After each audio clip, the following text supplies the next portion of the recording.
श्री रमण बिहारी लाल की जय। श्री यमुना मैया की जय।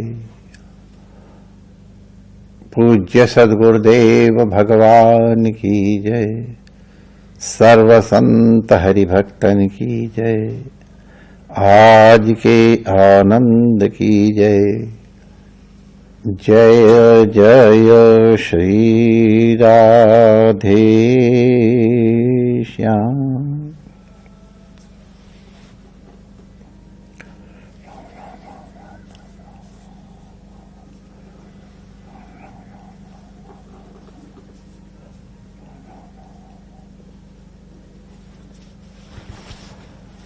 नारायण नारायण नारायण नारायण।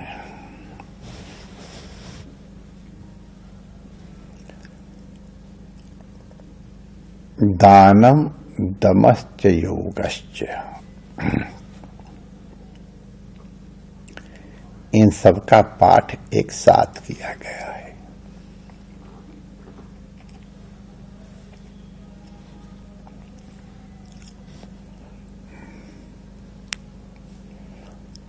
प्रजापति के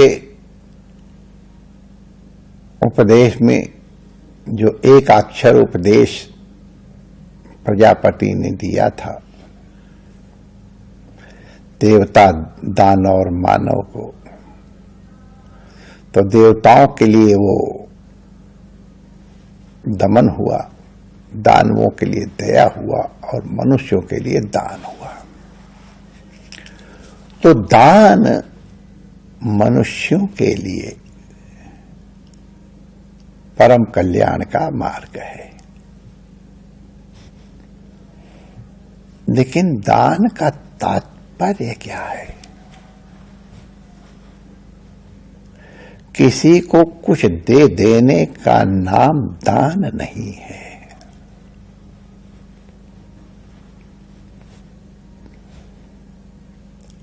बहुत सूक्ष्म क्रिया है दान की माय डियर। दान लेना और दान देना दोनों के लिए ही।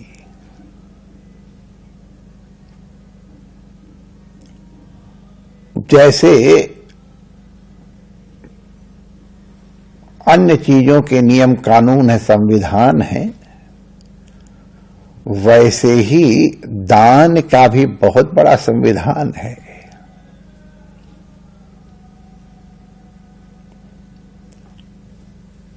हेमाद्रि ये धर्म ग्रंथ है, धर्म का माने निर्णय करने वाला ग्रंथ है।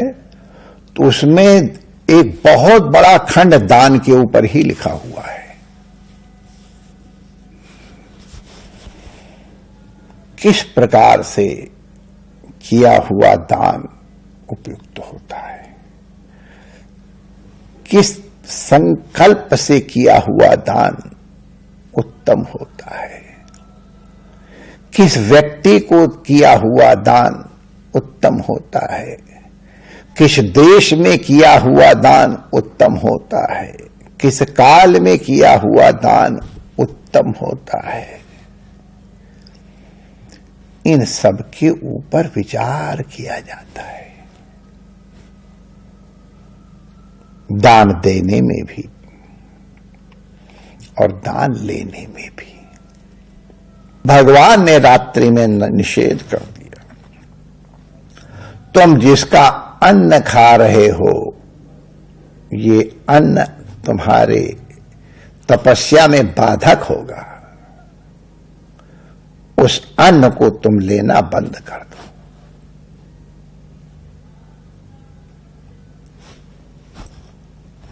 परमेश्वर गुरु भगवान ने बंद कर दिया था। फिर आप लोगों को मालूम है कि एक मुट्ठी चना खा के 12 वर्ष उन्होंने तपस्या की, जिसके परिणाम स्वरूप हम लोग आनंद ले रहे हैं। गुरु नानक देव जी के जीवन की प्रसिद्ध घटना है। एक बार किसी धनी व्यक्ति ने गुरु नानक देव जी को अपने यहां निमंत्रण भोजन के लिए दिया और एक गरीब व्यक्ति ने दिया। पूज्य गुरुदेव नानक जी ने उस गरीब के यहां भोजन करना स्वीकार किया और धनी के यहां नहीं स्वीकार किया।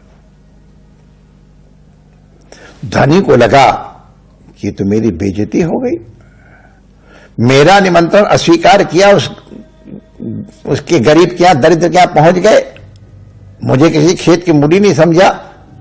गुरु नानक देव के पास आके जब उसकी शिकायत कर, उनका ठीक है तो ले आ, अपना भोजन उसका ले आ।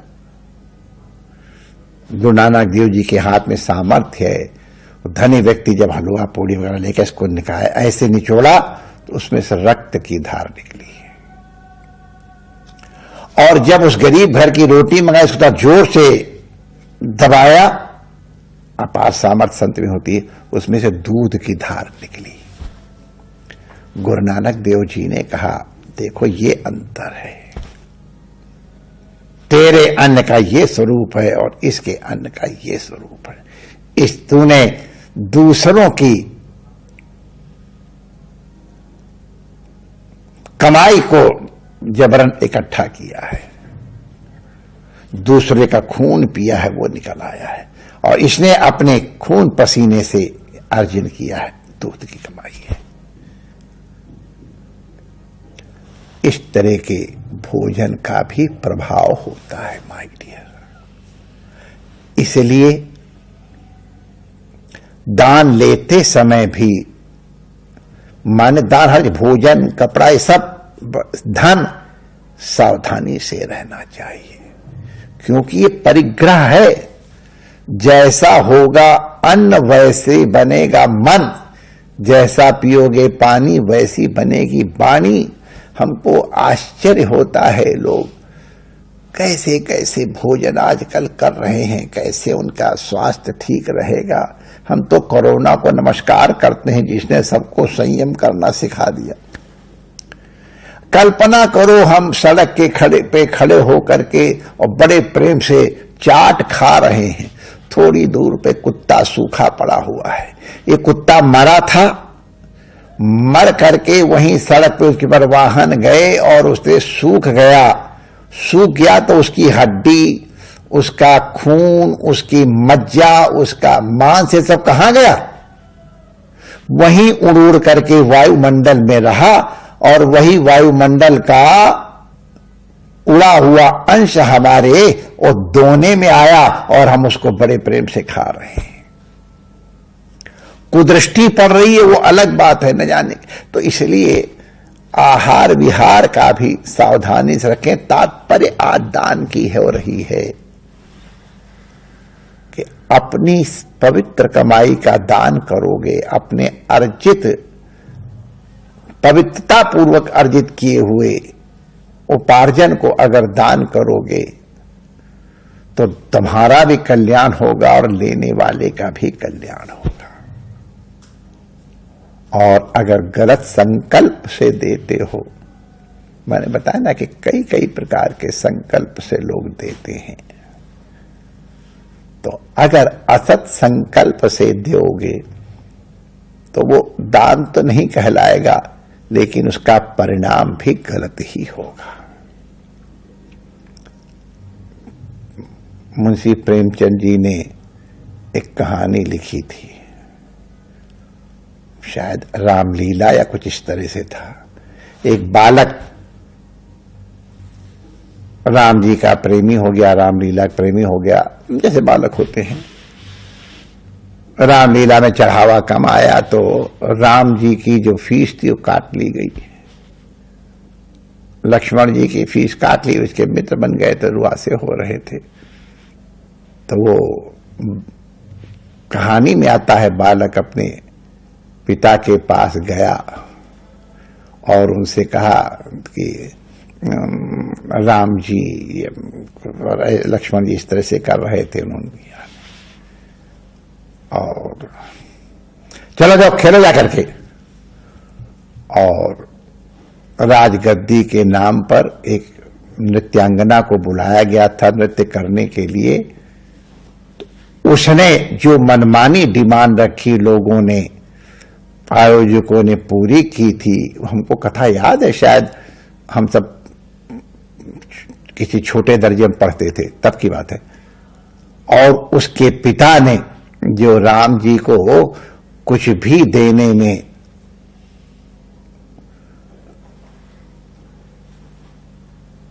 इच्छा नहीं करते। उन्होंने हमें दिखाई दिया कथा में, मुंशी प्रेमचंद ने लिखा कि उनके पिता ने, उस नृत्यांगना ने, वो सबके सामने पहले बैठती थी जा करके और सामने गाती थी, वो कुछ देता था तो उसको लेके सलाम करके चली जाती थी, और जो ज्यादा दे पहले उसको लेकर के सलाम करती थी, तो दूसरा जो है वो जो कम देता उसको ग्लानि होता वो बढ़ा के देता था। तो शायद एक मुहर निकाल करके दी, उस बालक के हृदय में बहुत पीड़ा हुई। इस नृत्यांगना के लिए तो सोने की मुहर निकल रही है, मेरे ख्याल सोने की मुहर ही थी, आज से बहुत वर्ष हो गए। तो और राम जी के नाम पर देने के लिए उनके पास 4 पैसे नहीं निकले, उनको कुछ किताब वगैरह की जरूरत थी। तो भैया बहुत सावधान रहो। दान की महिमा तो जरूर है, लेकिन दान किस प्रकार से करना है, किसको करना है, हमारे मन की स्थिति क्या है, इस सब के प्रति सावधानी पूर्वक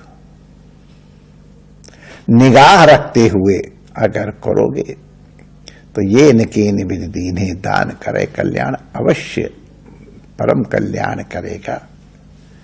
लेकिन वही बात है कि सावधानी हटी तो दुर्घटना हुई। कभी कभी गलत व्यक्ति को दान देने का परिणाम भयंकर भी सुनने में आया है, हम लोग जानते हैं। तो पहले परिश्रम से उपार्जित करो, जहां तक हो सके गलत ढंग से आई हुई कमाई तुम्हारे इन सत्कर्मों में न लगने पाए, इसका ध्यान रखना। हमारे हमने सुना है कि भरतपुर के नरेश जब दिल्ली से लूट करके धन लाए थे तो माताजी ने मना कर दिया, खबरदार मेरे राज्य में अगर वो पैसा लाए हटाओ। तो शायद उसी धन से ये कुसुम सरोवर की छतरियां बनी थी और वहां का डी का महल बना था। भरतपुर नहीं आने दिया माताजी ने, हमको ये कमाई नहीं लाने देनी है। ये तो हम सावधान रहें।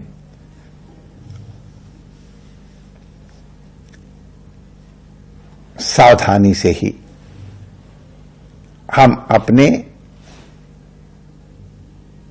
विचार को नियंत्रित करेंगे। एक ही दान अलग अलग विचार से दिए जाने पे अलग अलग फल देता है, यह हमको मालूम है। तो उत्तम से उत्तम विचार धारण करके और ये उपकार मानते हुए, एक बार नाम तो सबको पता है, वो जब दान देते तो सिर नीचे करके देते थे।